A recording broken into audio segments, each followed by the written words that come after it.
므낫세는 12살의 왕이 되었습니다. 55년간 유다를 통치하였는데 이는 역대 왕들 중 가장 오랜 기간의 통치였습니다.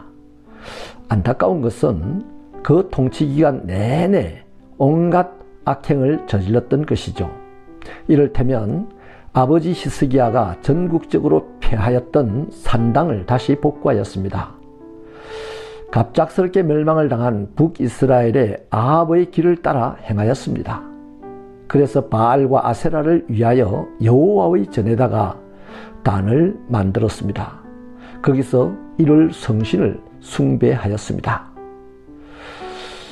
또 기막힌 것은 인신제사를 드리게 되었는데 그 제사에서 자신의 아들을 불 가운데로 지나가게 하기도 하였습니다. 점을 치게 하였고 사수를 행하게도 하였습니다. 이를 위해서 일하는 신접한 자와 박수들을 신임하였습니다. 특별히 하나님을 섬기는 이스라엘 백성들 전체를 깨워서 다시 우상 숭배에 빠지게 하였습니다. 하나님의 종들, 그들을 박해하여서 살해하였는데 예루살렘 전역에 무지한 하나님의 종들의 피가 진동하였습니다. 이 모든 행위는 바로 하나님을 모독하는 행위였습니다. 참으로 안타까운 것은 자기의 아버지가 누렸던 그 많은 축복들, 그 이전에 수많은 영웅들, 거룩한 조상을 가진 므낫세였지 않습니까?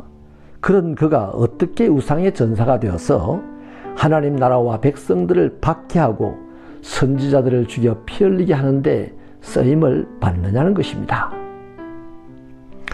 므낫세의 이러한 악행은 하나님의 진노를 일으켰습니다. 개역 한글 성경에서는 이 부분을 므낫세의 악행이 하나님의 진노를 격발시켰다라고 번역하고 있습니다. 이 말은 마치 총알이 튀어나가듯이 그렇게 하나님의 진노가 긴급하게 임할 것임을 암시한 말씀입니다. 향후 하나님의 진노가 유대나라 전체와 므낫세 자신에게 무시무시하게 임하였습니다. 유다는 급하게 망하는 길에 접어들게 되었습니다. 이렇게 므낫세는 하나님의 백성이면서도 하나님의 나라, 하나님의 민족들을 무너뜨리는 단초가 되었습니다. 도대체 므낫세가 어쩌다가 이 지경에 이르렀을까요? 아버지가 하나님께로부터 받은 부와 영광과 또 수명을 연장받은 일, 또 아수르의 군대를 이기게 하신 일 등을 이미 들었을 것입니다.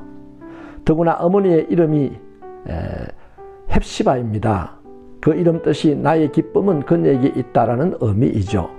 그런데 왜 이렇게 므낫세는 하나님을 잘 알고 하나님의 뜻대로 살아갈 좋은 환경에서도 하나님과 정반대로 가는 것일까요?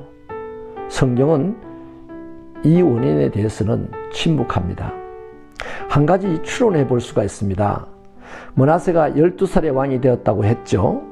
히스기야가 죽을 병에 걸렸다가 치료받고 15년을 더 살게 되었습니다.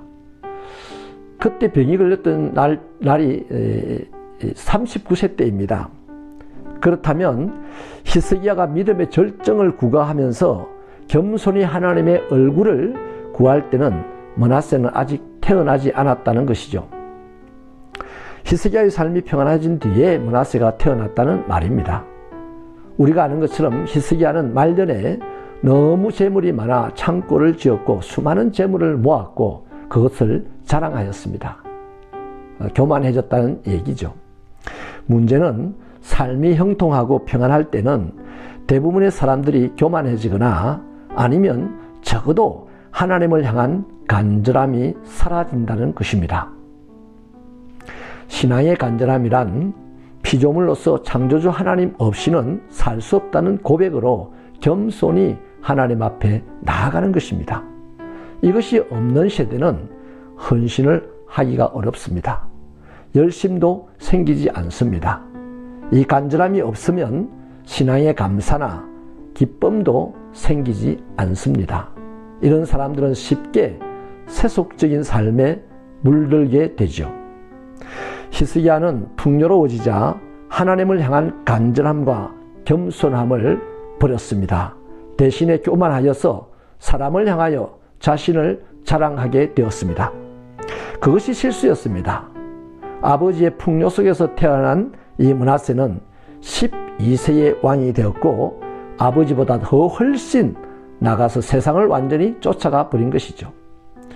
신앙생활은 벼랑 끝이라는 생각으로 해야 합니다. 풍요가 곧 축복인 것은 아니죠.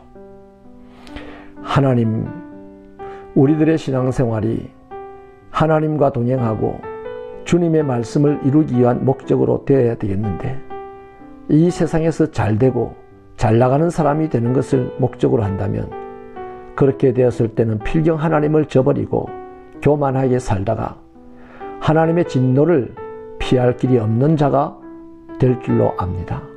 이런 신앙생활이 아니라 오늘도 힘들고 어려워도 하나님의 뜻을 쫓아 말씀을 이루어가는 헌신된 삶이 되게 하시고, 거기서 하나님이 공급하시는 기쁨과 평안을 누리는 신앙의 능력자들이 되게 하여 주시옵소서. 예수님 이름으로 기도하옵나이다.